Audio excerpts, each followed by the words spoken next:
سلام، ستړي مشئ، وخت مو په خیر. ستاسو پام راړوم د مشرانو جرګې له ټلویزیون څخه د دې مهال خبرونو ته، خو په سر کې هم د څو مهمو خبرونو سرټکي. کابل کې ځانمرګي برید 9 تنو ته مرګ ژوبله واړوله. ازبکستان د افغان سولې په اړه د یو نړیوال کنفرانس کوربهتوب کوي. امریکا پر شمالي کوریا نوي بندیزونه وضع کړل. اوس هم پام وکړئ بشپړ خبرونو ته. زه صفي الله منطق یم. د افغانستان د کورنیو چارو وزارت وایي د کابل ښار د 9مې امنیتي حوزې اړوند د شجدرک په سیمه کې انتحاري حملې 2 تنه وژلي او 9 نور یې ټپیان کړي دي. د دغه وزارت د بیان نجیب دانش په خبره پیښه شاوخوا 8:30 بجې هغه مهال رامنځته شوه چې یو پلي کس په ځان پورې تړلي چاودېدونکو توکو ته چاودنه ورکړه. شجدرک هغه سیمه چې د کابل 9مې امنیتي حوزې پورې تړلې ده چې تر ډیره ټینګ امنیت لري او همدغلته امنیتي بنسټونه هم او د ناټو قمندانۍ هم شتون لري. د افغانستان امنیتي چارواکي وایي ولسمشر ماڼۍ او د ناټو مرکزي قمندانۍ ته څیرمه یو ځانمرګي برید لږ تر لږه 2 کسان وژلي او 9 نور یې ټپیان کړي دي. د کورنیو چارو وزارت ویان نجیب دانش رسنیو ته وویل پیښه شاوخوا 8:30 بجې هغه مهال رامنځته شوه چې یو پلي کس په ځان پورې تړل شوي چاودېدونکو توکو ته چاودنه ورکړه. د نوموړي په خبره په دغه پیښه کې 2 تنه وژل شوي او 7 تنه نور ټپیان دي. به اثر این حمله معلوماتی که از محل به ما رسیده 2 نفر شهید است و 7 تن مجروح که در بین شهدا و مجروحین افراد ملکیان است و افراد نظامی هم شامل است. د پولیسو ځانګړي ځواکونو او د ملي امنیت ریاست هم د پیښې سیمې ته نږدې دی او خبريالانو ته اجازه ورنکړل شو چې د پیښې ځای ته ورشي. تر اوسه د ځانوژونکي بریدګر هویت نه دی روښانه شوی او دا هم نه ده معلومه چې دغه کس له کومه ځایه د سیمې ته ځان رسولی. خو د کورنیو چارو وزارت وایي انتحاري بریدګر د خلکو په منځ کې پلی روان و، خو له دې وړاندې چې خپلې موخې ته ځان ورسوي د امنیتي ځواکونو له لوري پیژندل کیږي او وروسته ځان ته چاودنه ورکوي. افتامد افراد به شکل پیاده‌ایش به طور عادی است و این با استفاده از تردد و رفت آمد مردم در بین مردم خود جا زدن و قصد داشته که حتما در یک ساحه‌ای بره که دست به حمله بزنه که از طرف افراد نیروهای امنیتی شناسایی میشه و پیش از اینکه به ساحه داخل شود دست به حمله میزنه و انفجار صورت میگیره. عیني شهیدان وایي په پیښه کې مرګ ژوبله له هغه زیاته ده چې امنیتي ځواکونه یې یادوي. دغه کس چې له نننۍ پیښې ژوندی وتی وایي چې پیښې ګڼ شمېر تلفات درلودل. استاد بودیم که انفجار شده، انفجار که شد کم ذره که چی شد تا شدیم از موتر که خودم دیدیم افغار نشده بودیم دیگه. مردم بسیار زیاد زخمی و مرده بسیار زیاد شده بود. داعش ډلې په خپلې ویبپاڼې اعماق کې د دغې حملې مسؤلیت منلی دی. د یادونې وړ ده چې پوره 2 میاشتې مخکې هم په همدې سیمه کې چې وروسته یې مسؤلیت داعش ډلې ومنه یوې بلې انتحاري حملې 6 کسان وژلي او 15 نور یې ټپیان کړي وه. د پیښې ځای د کابل ښار تر ټولو خوندي سیمه ده چې د ملي امنیت دفترونو ترڅنګ یو شمېر نورې مهمې ادارې هم پکې موقعیت لري. په تیرو 2 میاشتو کې کابل د یو لړ انتحاري حملو شاهد و چې تر ټولو خونړۍ پر انټرکانټیننټل هوټل ډلهیزه حمله او د جمهوریت روغتون مخې ته موټر بم برید و چې د چارواکو په وینا سلګونه ملکي وګړو ته یې مرګ ژوبله واړوله. له دغه حملو وروسته په کابل کې امنیتي تدابیر سخت شول او د ښار په مهمو سیمو کې پلټنې زیاتې شوې او یو شمېر سړکونه هم د ترافیکو پر مخ وتړل شول. د افغانستان د کورنیو چارو وزارت په دې وروستیو کې اعلان وکړ چې د کابل ښار لپاره یې پر یو امنیتي پلان کار کړی او بشپړ شوی دی، خو دغه پلان تر اوسه له خلکو او رسنیو سره نه دی شریک شوی. د ترکمنستان څخه د افغانستان له لارې جنوبي اسیا ته د ټاپي پروژې چې د ټولو افغانانو په زړونو کې هیلې راټوکولې دي، په همدې تړاو یو شمېر اقتصادي کارپوهان یاده پروژه ګټوره بولي او زیاتوي چې دغه پروژه د هیواد لپاره په سیاسي اقتصادي برخه کې خورا ډیر اهمیت لري. همدارنګه کارپوهان ټینګار کوي چې حکومت باید له دغه پروژې څخه ښه مدیریت وکړي. دغه سره پروژه چې د افغانستان له لارې پاکستان او هند ته تیریږي پرون پر رسمي توګه د ولسمشر محمد اشرف غني سربیره د ترکمنستان، هندوستان او پاکستان د یو شمېر استازو په ګډون پرانیستل شوه. د افغانستان ولسمشر محمد اشرف غني پرون په هرات ولایت کې د ټاپي پروژې د کار د پرانیستي په مراسمو کې ویل چې زموږ پیغام د سیمایي همکاري پیغام دی. غني زیاته کړه چې سیمایي همکاري موږ له فقر نه ثروت ته رسوي. همداراز ولسمشر غني ټینګار وکړ چې افغانستان به د دې پروژې د پلي کولو لپاره هیڅ ډول اقدامات ونه سپموي. د ولسمشر پر وینا د افغانستان له لارې له ترکمنستان پاکستان ته د برېښنا د انتقال ستره پروژه د دې سبب کیږي چې د افغانستان دوه سترې اقتصادي حوزې سره وصل کړي. د غونډې ته د پاکستان صدر اعظم په خپل وینا کې ویل چې د ټاپي پروژې په پلي کېدو به دا پروژه د دغه هیواد د طبیعي ګازو 10% اړتیاوې پوره کړي. په ورته وخت کې ځینې کارپوهان یا د پروژه ګټوره بولي او زیاتوي چې دغه پروژه د هیواد لپاره په سیاسي اقتصادي برخه کې خورا ډیر اهمیت لري. همداراز کارپوهان ټینګار کوي چې حکومت باید له دغه پروژې څخه ښه مدیریت وکړي. هم اهمیت اقتصادی داره و هم اهمیت سیاسی و هم اهمیت اجتماعی. هزار نگاهی مهم است. مثلا نگاه اجتماعی یک تعداد زیادی از بیکارا مصروف کار میشن که در حالت ما فوق العاده مهم است. به این قسم ما از 400 تا 500 میلیون دلار سالانه عواید خود داشتیم. یا از نگاه اقتصادی گاز میه، خود گاز و توأم با گاز برق میه و خط آهن میه. همداراز اقتصادي کارپوهان د ټاپي پروژې د امنیت په برخه کې خوښي څرګندوي او وایي چې وسلوالو طالبانو لا د مخه د یادې پروژې د امنیت په حق لا د ملاتړ ډاډ څرګند کړی دی. دا ځکه چې په دغه ستره پروژه کې د پاکستان هیواد هم شامل دی. همداراز کارپوهان ټینګار کوي چې تر ډیره پورې وسلوالې ډلې د پاکستان پورې تړلې دي. نو په همدې لحاظ وسلوالو طالبانو له یادې پروژې څخه د امنیت په برخه کې خپل ډاډ څرګند کړی دی. دیگه سیاسی اهمیتش حتی وقتی ما بیشتر است به خاطر اینکه که چون پاکستان از این زینف میشه و عملا ما دیدیم که طالبان اعلان کردن که پشتیبانی میکنن از پروژه ټاپي. دیگه طالبان با پاکستان ضرر نمیرسانند. حفاظت هم کار دشوار نخواهد بود از این پروژه. به این مناسبت این با فال نیک میگیریم و ما به این معتقد هستم که امی قسم پروژه اگر بیشتر شوه ای در آمدن سال هم کمک میشه. بل لور ته افغان چارواکو ویلي دي چې د ټاپي په چوکاټ کې د غازو پر لیږدولو سربیره د افغانستان، پاکستان او هند لپاره د ترکمنستان د 1500 کیلو ولټه برېښنا په هرات، فراه او کندهار ولایتونو کې د برېښنا سبب سټیشنونه، نوري فایبر او د اوسپنې د پټلۍ پروژې هم شامل دي. تمه ده چې دا پروژه به د 2019 میلادي کال په پای کې بشپړه شي. د ټاپي د غاز نلیکا 1814 کیلومتره ده چې 215 کیلومتره په افغانستان کې او له هرات، فراه، نیمروز، هلمند او کندهار ولایتونو تیریږي. بیا هم ټاپي پروژه د غزنی ولایت اوسیدونکو د ټاپي د پروژې څخه په افغانستان کې خوښي څرګندوي. همداراز په ورته وخت کې د غزنی ولایتي شورا د یادې پروژې د امنیت په برخه کې اندېښنه لري. د دغه شورا په وینا د افغانستان ګاونډي هیوادونو نه غواړي چې داسې سترې اقتصادي پروژې دننه په افغانستان کې جوړې شي. همداراز دوی ټینګار کوي چې تر ډیره پورې ګاونډي هیوادونه د افغانستان په کورنیو چارو کې هم لاسوهنه کوي. په دې اړه د غزنی ولایت څخه زموږ همکار بشیر نقشبندي ریپورت لري. په هرات کې د ټاپي پروژې له پرانیستي وروسته خلک خوښي څرګندوي. په همدې لړ کې د غزنی ولایت اوسیدونکو د ټاپي د پروژې پرانیسته د خلکو لپاره ګټوره بولي او وایي چې په دې سره به خلکو ته کاري زمینه برابره او اقتصادی وضعیت یې ښه شي. از این رو هم مردم افغانستان بسیار خرسند هستند. گفتم سالانه صدها میلیون دلار از این پروژه ټاپي به دولت افغانستان میه و در ضمنش در حدود بالاتر از 1000 اشخاص مصروف وظیفه در پروژه میشه که بسیار گپ. امیدوار هستیم که همچنین پروژه های زیادی در افغانستان افتتاح شود تا که خودکفا شود افغانستان و از فقر و از تنگدستی و از بدبختی نجات بیافند و این پروژه یکی از گام مثبتی در عرصه اقتصاد افغانستان به شمار میآید. په ورته وخت کې د غزنی ولایت د ولایتي شورا غړي د دغه پروژې پرانیسته د هیواد په اقتصادي وضعیت کې یو ګټور ګام بولي او وایي چې په دې سره به په کاري برخه کې د خلکو ستونزې راکمې شي. حکومت باید با شفافیت تمام برای مردم ارائه بکنه که اینی پروژه با اینی کیفیت با اینی ظرفیت در خدمت مردم است. ښاغلی زابلي دغه راز د دغې پروژې د امنیت د ټینګښت په اړه خپل اندېښنه څرګندوي او وایي چې ګاونډي هیوادونه ممکن د دغې پروژې د مخ ته تګ پر وړاندې خنډونه جوړ کړي.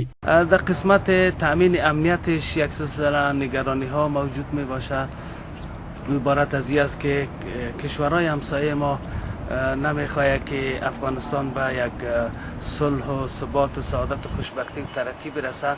له ترکمنستان د افغانستان لری پاکستان او هند ته د غازو د نلیکي غزولو ټاپي پروژه کې د سیمې څلور مهم هیوادونه اخکیل دي. د ټاپي پروژې په پیلودو سره افغانستان د لومړي ځل لپاره د امکان ترلاسه کړ چې د سیمې په کچه له خپل جغرافیوي موقعیت د پراخي ګټه اخیستنې کار پیل کړي. ټاپي چې له ترکمنستان د افغانستان لاري پاکستان او هند ته د غازو د لیږد پروژه ده او ترڅنګ ټاپ چې له ترکمنستان د افغانستان لاري پاکستان ته د برېښنا د مزي غزول دي افغانستان په یو سیمایي اقتصادي دهلیز بدلوي. تمه کیږي چې دا پروژه په افغانستان کې شاوخوا 12,000 کسانو ته د کار زمينه برابر کړي. ټاپي پروژه چې 10 میلیارډ ډالر لګښت پر راځي ټاکل شوی چې په 4 کلونو کې بشپړ شي.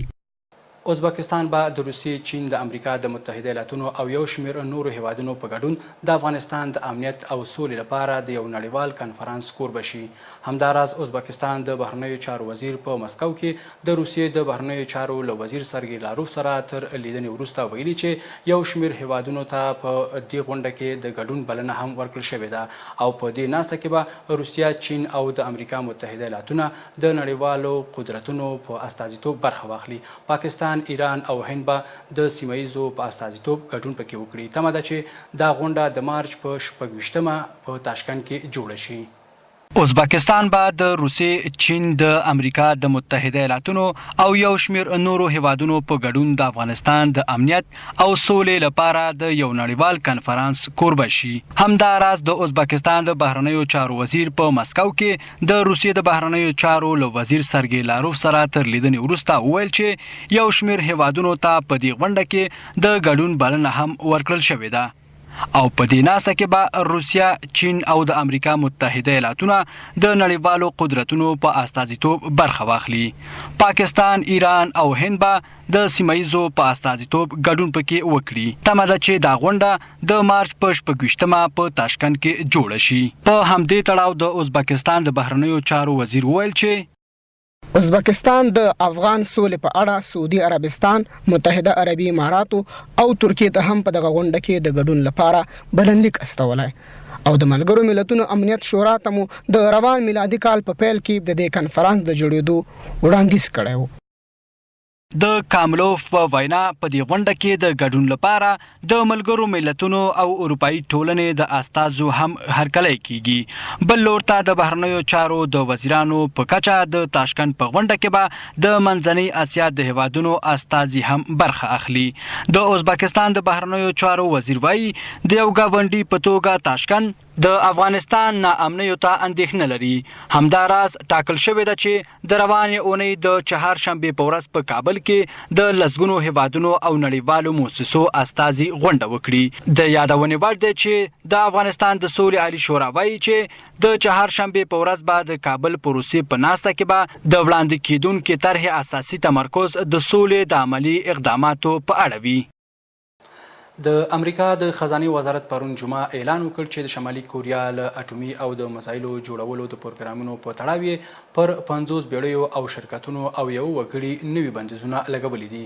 دا اعلان په داسې وخت کې شوی چې جنوبي کوریا د ژمني اولمپیک د سیالیو کوربه ده. د ژمني اولمپیک په سیالیو کې د دواړو کوریاګانو ګډون د مذاکرو د پیل لپاره یو ښه فرصت بلل شوی و. د امریکا د خزانه وزارت پرون جمعه اعلان وکړ چې د شمالي کوریا له اټومي او د مسایلو جوړولو د پروګرامونو په تړاو پر 50 بیړیو او شرکتونو او یو وګړي نوي بندیزونه لګولي دي.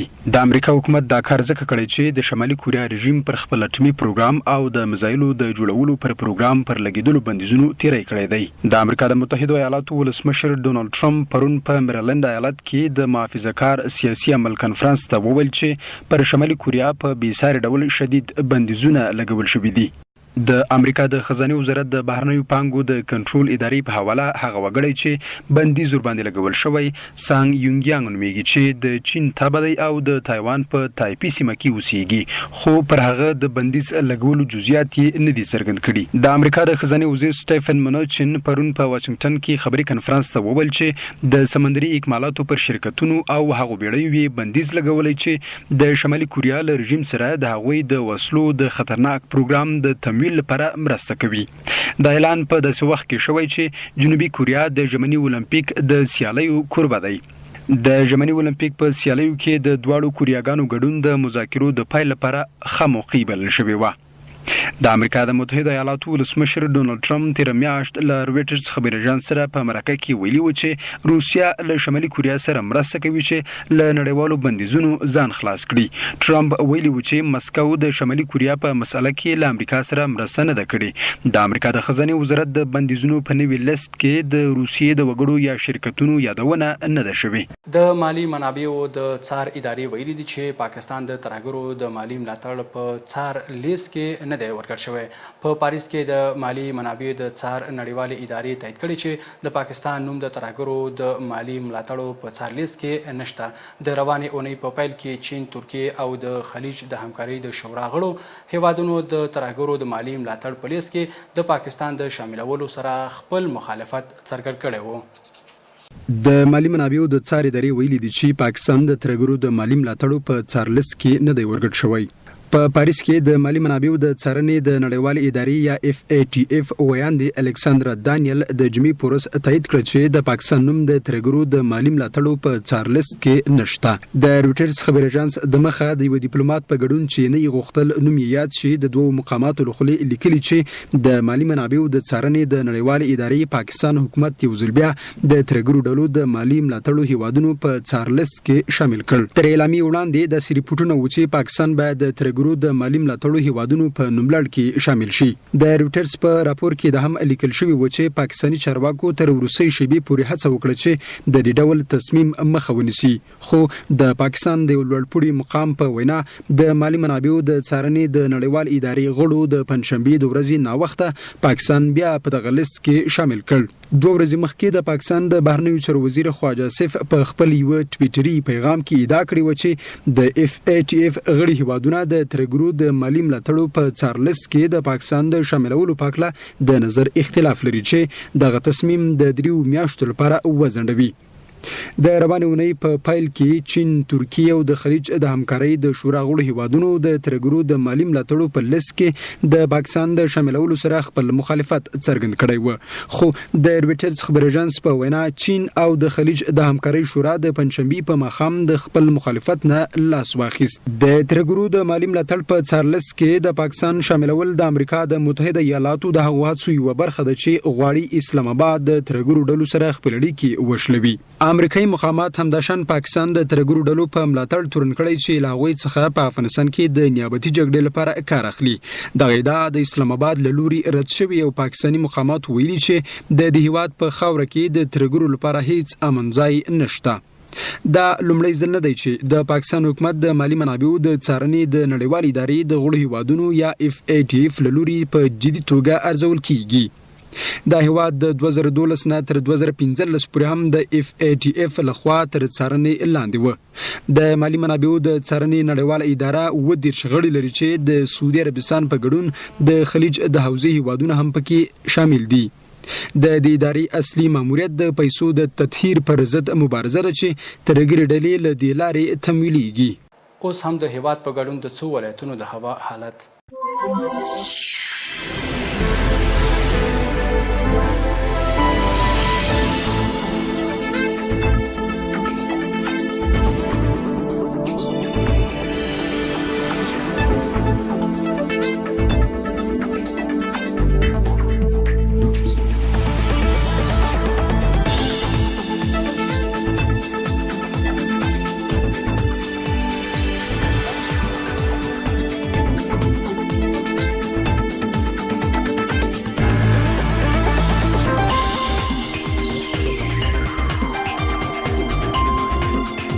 او په پای کې د بهرنیو اسعارو په وړاندې د افغانیو بیه.